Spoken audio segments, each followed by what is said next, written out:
What happens when you stop being strong and allow yourself to lean on someone? In today's story, James and Diep slow down in a quiet mountain village where small moments, gentle care, and simple closeness begin to change everything. Hello everyone, I hope you're having a wonderful day. Today we're going to explore this warm and healing chapter of James and Diep's journey. If you enjoy stories like this, don't forget to subscribe to the channel so you won't miss our upcoming videos. Morning arrives quietly in the small mountain village. Soft sunlight slips through the wooden window frame, painting slow-moving shadows across the floor. There is no traffic noise, no rushing voices, only birds, a distant rooster, and the faint sound of wind moving through trees behind the house. Diep wakes up first. She sits on the edge of the bed, tying her hair with unhurried movements. Her body still carries the fatigue of long days on the road, but her mind feels lighter than it has in a while. There is no tightness in her chest, no need to prepare herself for problems that might come, just a calm, ordinary morning. Behind her, James shifts slightly. "What are you looking for?" he asks, his voice low and rough with sleep.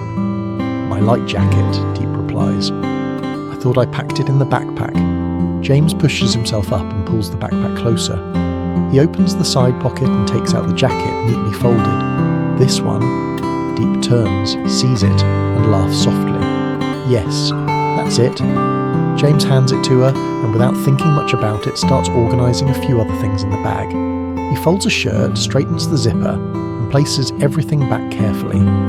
He doesn't make a big deal out of it. He just does it. Diep stands beside him, watching for a moment. He's close enough that she can smell faint traces of coffee on his shirt. She doesn't step away. They head out once the sunlight becomes warm enough to feel comfortable on their skin. Breakfast is at a small local place down the road. A simple wooden house, a few old tables, and a friendly middle-aged woman running the kitchen. She greets them like they're already familiar faces. James pulls out a chair for Diep before sitting down himself. "What do you want to eat?" he asks. Diep studies the handwritten menu for a second. "Same as yesterday is fine." James turns to the owner. "Two of the same as yesterday and add an extra egg for her." Diep looks up. "I didn't say I wanted an extra egg." James smiles slightly. "You barely finished half your plate yesterday." She pauses, then laughs. "You're very observant." "Just noticed," he says casually. They eat slowly, no deep conversations, just small talk about the village, the weather, and the children running barefoot past the shop. Diep finds herself smiling more than usual. Not because something funny happened, but because everything feels easy. After breakfast, they walk through the village. The dirt road curves gently between wooden houses and small gardens. Children chase each other, laughing loudly.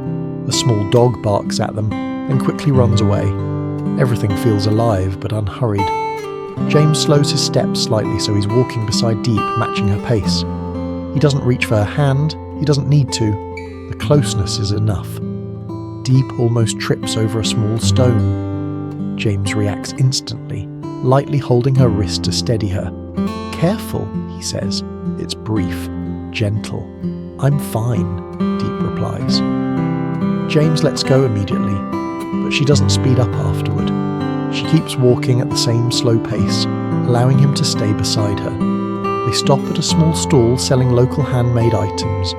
Diep picks something up, looks at it, then puts it down again. "Do you think this is worth buying?" she asks, holding up a small wooden ornament.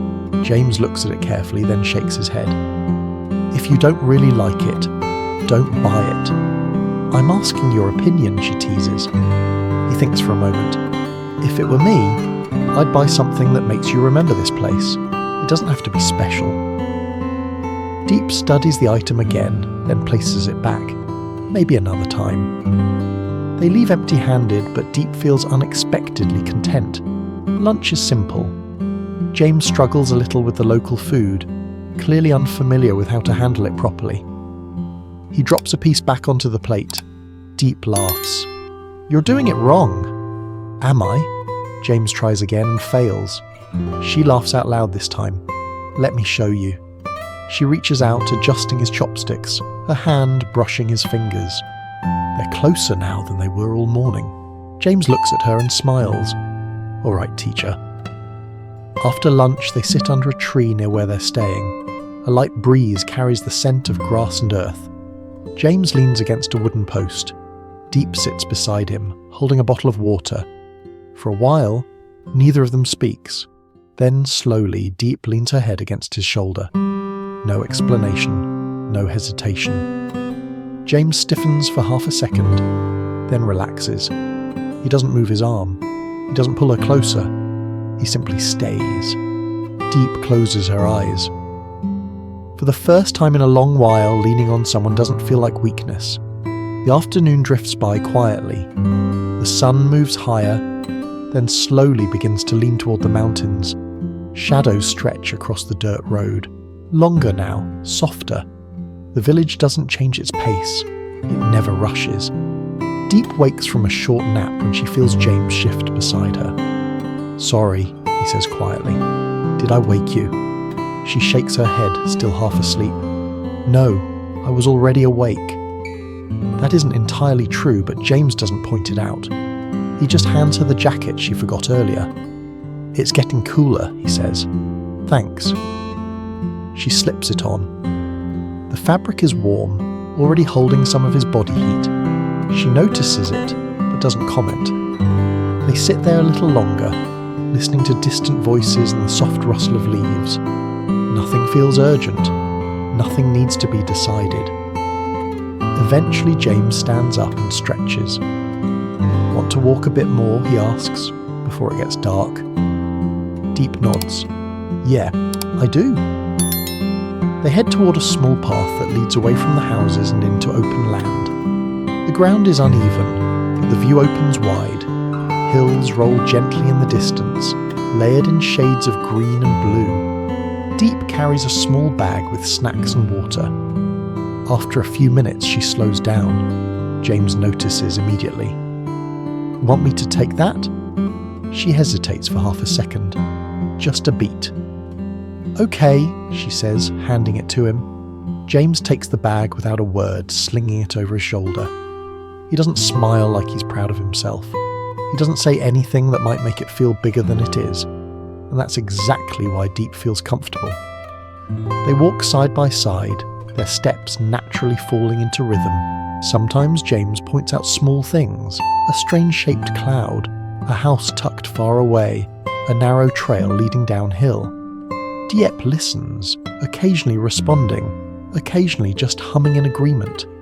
She realizes something then. She hasn't once felt the need to stay alert. As the sky begins to change colour, they reach a small open clearing. From there they can see the village below, lights slowly flickering on one by one. "It's beautiful," Diep says softly. James nods. "Yeah, it is." They sit on a flat rock, close but not touching. The air grows cooler and Diep pulls her jacket tighter. James notices and shifts slightly closer, not enough to crowd her, just enough to block some of the wind.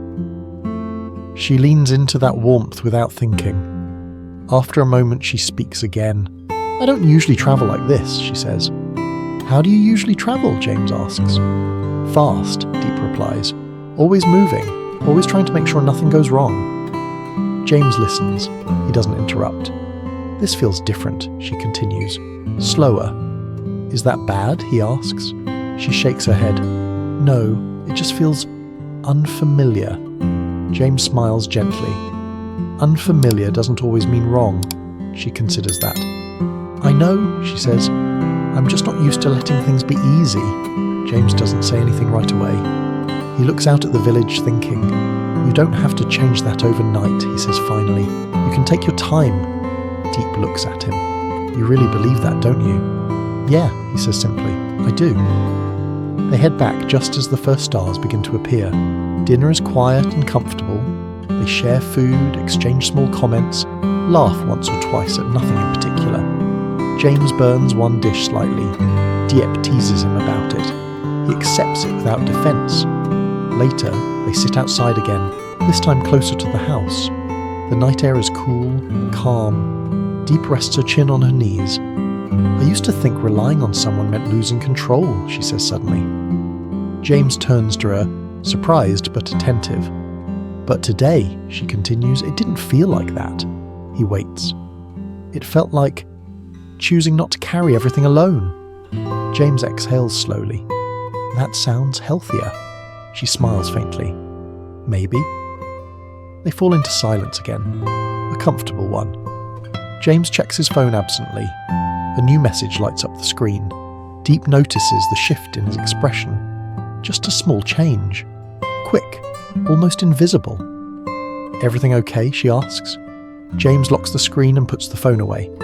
Yeah, it's nothing. She studies him for a moment, then nods. All right. But the curiosity lingers, quietly. Later that night, as they prepare for bed, Diep moves around the room with an ease that surprises even her. She doesn't double-check everything. She doesn't plan tomorrow in her head. James watches her from across the room. You seem different today, he says. She looks up. In a good way or a bad way? In a lighter way, he replies. She thinks about it, then nods. I feel lighter. They turn off the lights. As they lie down, the room filled with darkness and soft night sounds, Diep shifts closer, not touching, but close enough to feel his presence. James, she whispers. Yeah. Thanks for today.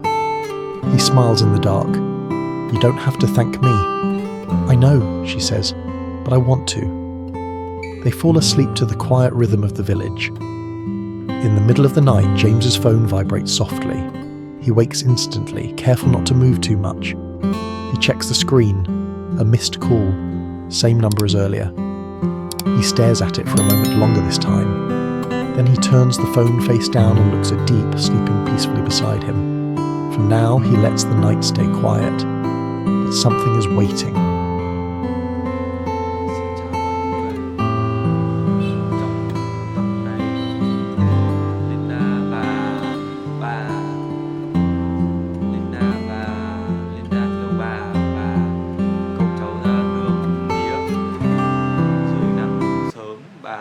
Chặt mía vừa kể chuyện ngày xưa, dạy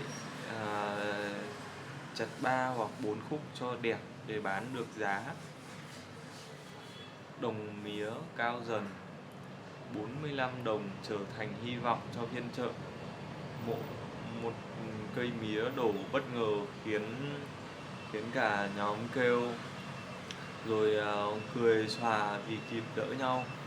Chiều xuống, Linda buồn bã vì con rúi của mình đã biến mất. Nghi có kẻ trộm rình quanh nhà. CEO quang ghế đến lắng nghe và trấn an sự và tự sửa chiếc camera cũ trong kho, kéo dây lắp trước sân nhà để bảo vệ cô. Đêm đến, Linda nấu cơm nếp cẩm mời anh ở lại ăn. Hai người trò chuyện lòng ấm lại. Quang kể áp lực công ty, camera nháy sáng, bóng lạ thoáng qua, và không biết Linda có sống sót qua được đêm nay không. Mọi người nếu thấy video hay, hãy cho mình một like, một subscribe. Cảm ơn mọi người nhé.